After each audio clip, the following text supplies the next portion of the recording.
Hello, welcome to my editing final. Why you should love Ross Capicchioni. The way I'm going to do this is I'm just going to let the video play first. The entire video is only 8 minutes, so I'm going to play the entire thing, and then I'm going to go back and talk about it.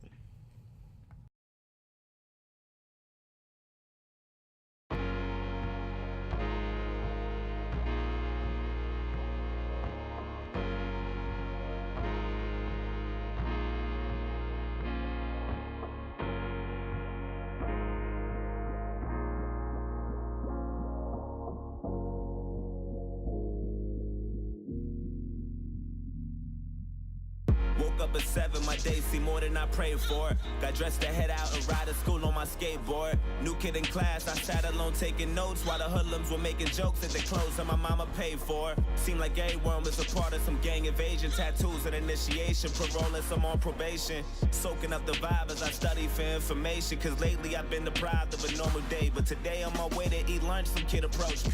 He told me we should be cool if only he got to know me.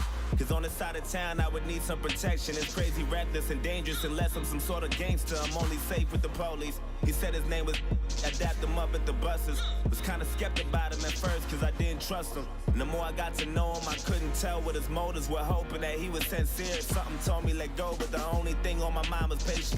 Searching twice for a different life, I was tired of waiting. Plus me and had similar views and conversations infused with knowledge, mainly about school and college. That was my truth, but regardless, he was type cool when I was with him. Introduced him to my family, they were rocking with him. My mama told him, make sure you look out for my son. And before she could finish a sentence, he quickly just interjected and said, don't you even stress that I got it under control. It's been 2 months since we met, it seems like we've gotten close. Some cat approached me and tried to beef with me, I just froze. And I see pounding and stomping homie rid out his clothes. Called me his brother and told me he got me to the fullest. Even if that means bullets, bullies, gangs, AKs, and choppers to their killers. That's the realest shit I ever witnessed. A few weeks later, my uncle sold me a Honda Civic, a 93 with no license plates and no registration. Just thinking about every place I'ma go when I finally get it. And then he asked me for a ride around the block, some distance from where I was parking. Instantly, I knew that spot was sketchy. My mama would kill me. My intuition told me not to. I knew it was wild, and plus I knew I had no business or place on that side of town. And I read about some chick who went lurking without a sound and got murked and a body found in the dirt with 1,000 rounds. It was worse than abandoned buildings, abandoned villas, and scammers and killers provoking gangsters. But maybe I'm overthinking. Maybe I might be straight just as long as I pump the brakes and try not to think about it. Just trust I'll be fucking safe. And then I told him, let's go. Hop in. He dabbed me up and started telling jokes the whole ride there. Had me cracking up as we were getting closer. I felt funny. My stomach turned. And then he told me go left, make another turn, go right.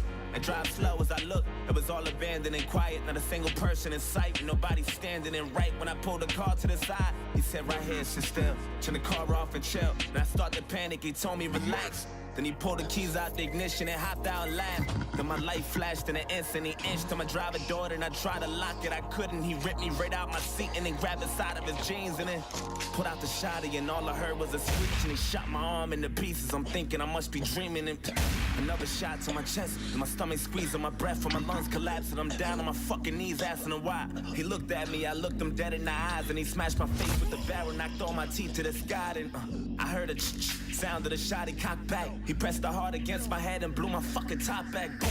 I'm still conscious, I'm breathing. I'm still moving, no clue as to why I'm not dead. All this blood that I'm losing and I heard my car drive off. Then I looked up and seen the sun and that was all that I saw. Then I heard my conscience tell me, get up, nigga, get up. You're losing blood, oh my. Don't fall asleep or you'll die. Stay awake and move as much as possible, there's no time. Find some help and try to yell, you ain't too well, oh God. Wake up, nigga. Wake up. Wake up, nigga.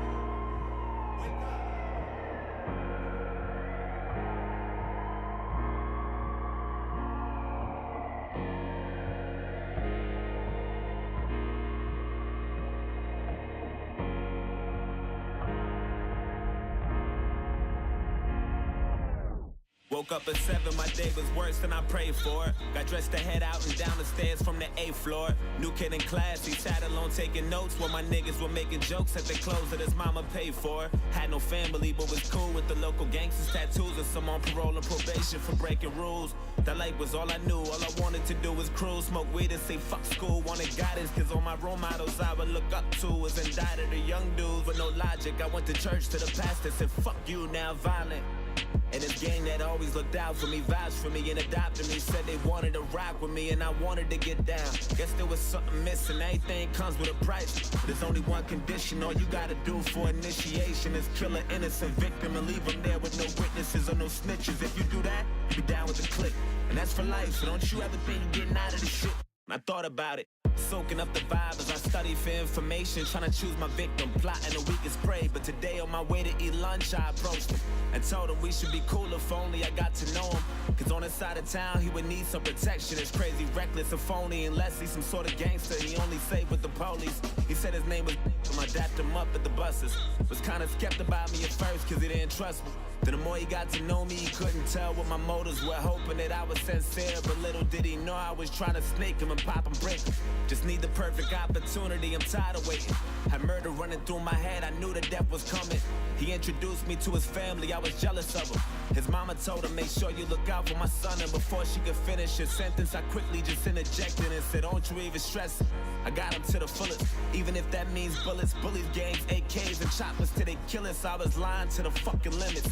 Took advantage when he said he had that Honda Civic, a 93 with no license plates and no registration. Just thinking about every place I'ma go when I finally kill him. And then I asked him for a ride around the block, some distance from where he was parking. Instantly I knew my chance was coming, I'm ready to drill him. Then he told me, let's go, hop in. I dapped him up and started telling jokes the whole ride did. Had him cracking up as we were getting closer. He felt funny, I think he knew something was coming. That look he had was enough to tell me, but fuck it, go right and drive slow. As he looked, it was all abandoned and quiet, not a single person in sight, and nobody standing. And right when he pulled the car to the side, I said right here, sit still, turn the car off and chill. Then he started to panic, I told him relax. Then I pulled the keys out the ignition and hopped out and laughed. Seen his light flash in an instant, I inched to his driver door. Then he tried to lock it, he couldn't. I ripped him right out of the seat and then grabbed his side of my jeans and then put out the shotty. I cocked it twice till he screamed and then shot his arm into pieces. I'm watching his blood leaking and another shot to his chest. Seen his stomach squeezing his breath and his lungs collapsing. He down on his fucking knees asking me why. He looked at me, I looked him dead in the eyes and I smashed his face with the barrel, knocked all his teeth to the sky. And then sound of the shot, he cocked back. I pressed the hard against his head and blew his fucking top back. Fucking car. Fuck.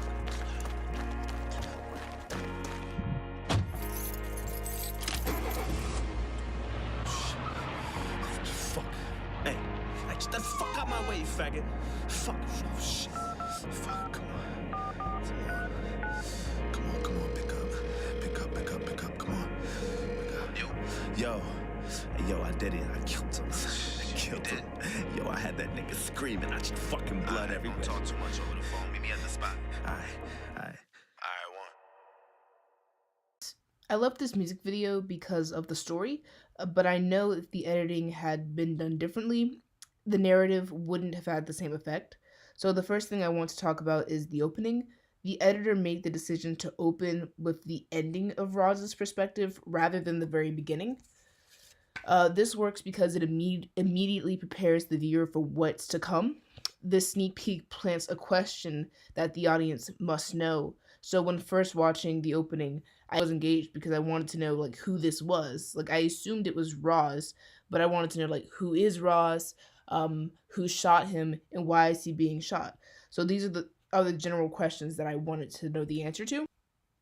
So the beginning of this video not only incites curiosity, but it also affects the way I perceive the rest of the video. So for example, when we open with this clip,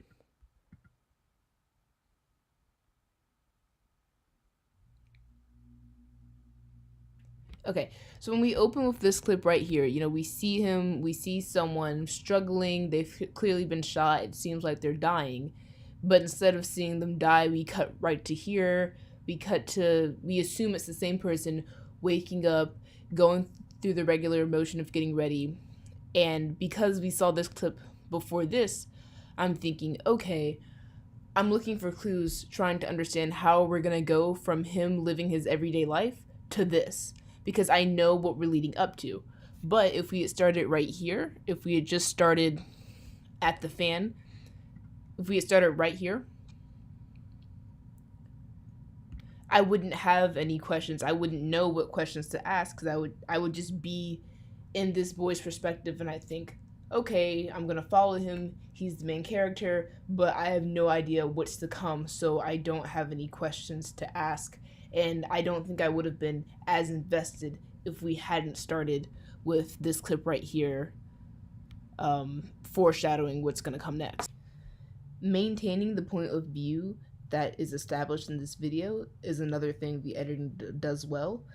We have just the eyes blinking to constantly remind the viewer that everything we see is from Roz's perspective. And then the fading in and out of consciousness when Roz is shot really emphasizes the fact that, oh, he's beginning to die, he's very disoriented, time's beginning to slow down a bit. And then just the way that the cuts jump around a lot and the editing is very noticeable. So in something like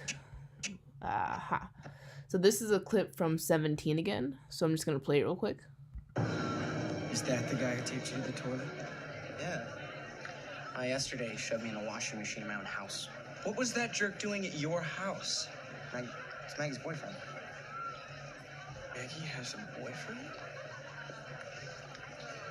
Wow. I'm very disappointed in your sister.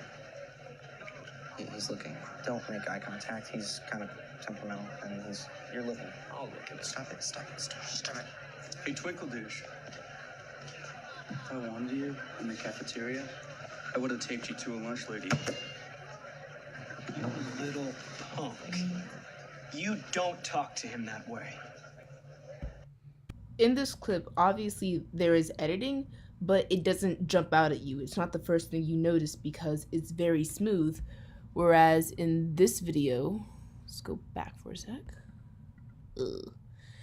Whereas in this video, it's impossible not to notice the editing that's taking place.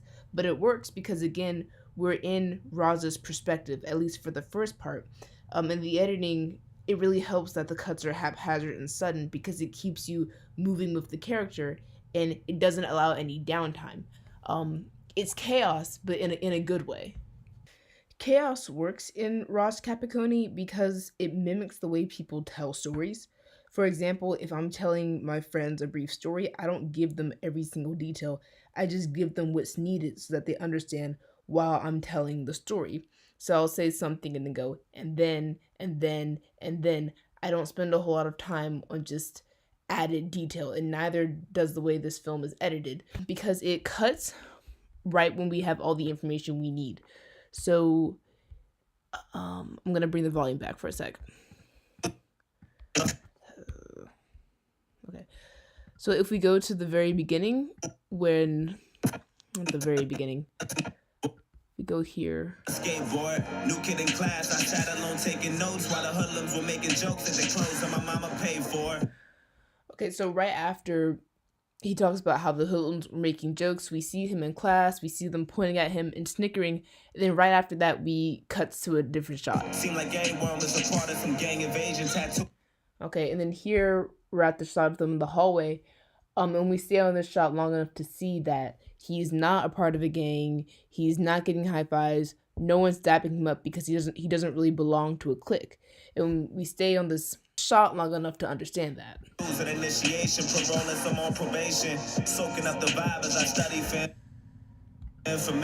Also, the shots of his feet walking aren't needed, but it adds to Ross's character because it tells the audience what to pay attention to. Because if Ross is always looking down at his feet, it shows that he really isn't always paying attention to his surroundings. And he's not looking for trouble. He's just trying to make it through his day without causing any issues or anything. The way confusion is removed through editing is another reason why this video works.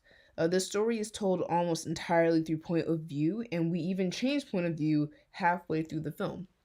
So let's say we're gonna go back to 17 again.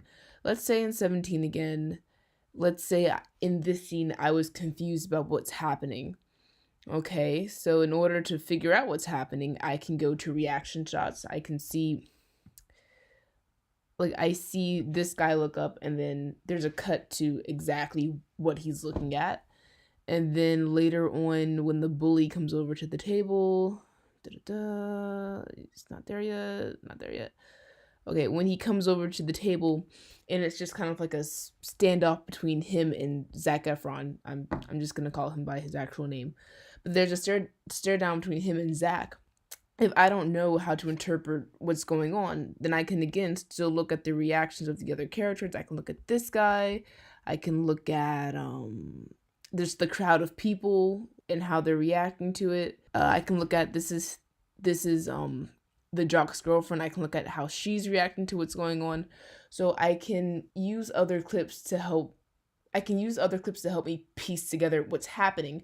But in the case of this video, you don't have that option because it's all point of view. So if something's not making sense, you can't just cut to a different angle or cut to a different shot because all you have is point of view.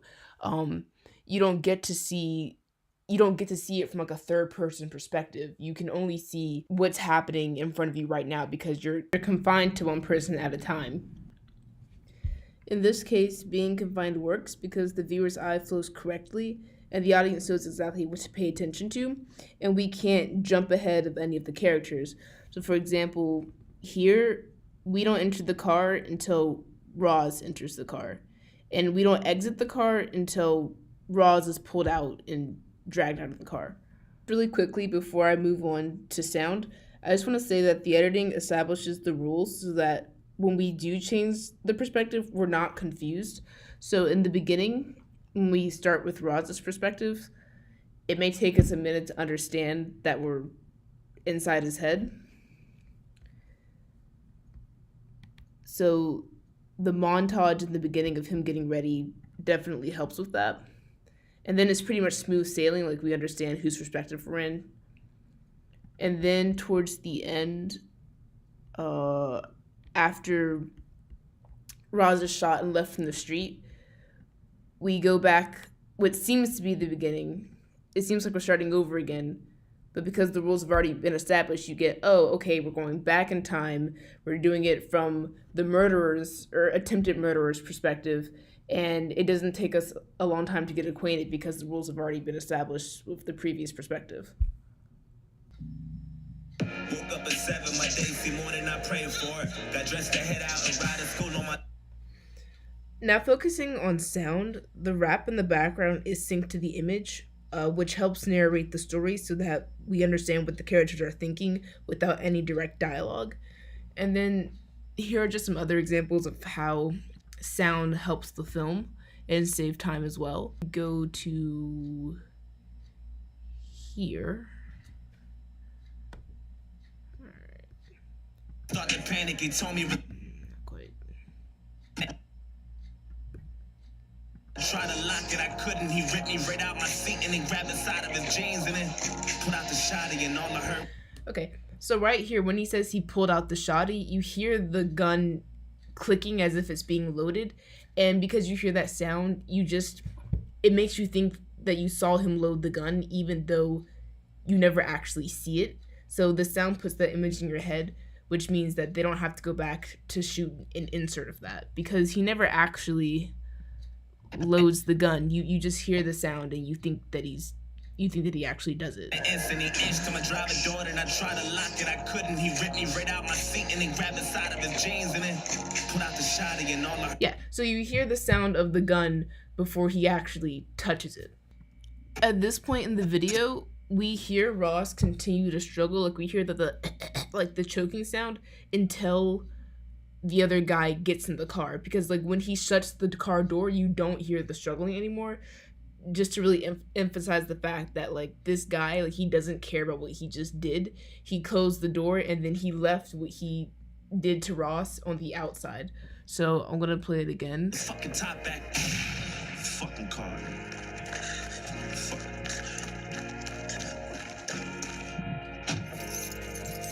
So with the slam of the door and the jiggling of the keys, you don't hear Ross anymore because he's not important, and because this is from the other guy's perspective, Ross doesn't matter anymore.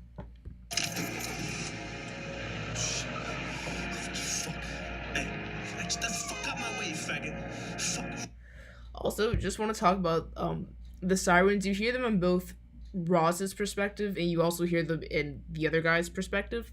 I think the sirens definitely help because again, you put an image of police cars or an ambulance in your head, which lets you know that Ross might live because he's not completely alone. There's a chance that like an authority figure could see him and take him to get help.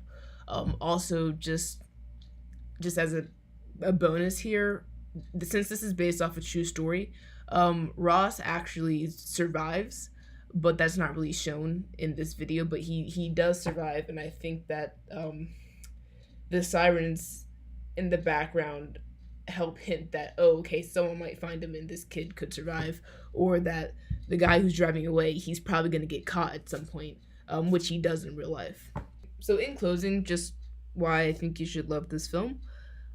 It's just a really good reminder about how more isn't always better.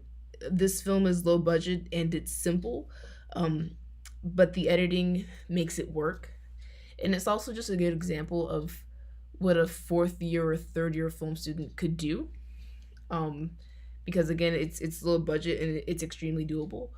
But that's really all I have. So that was my editing final. Thanks for listening.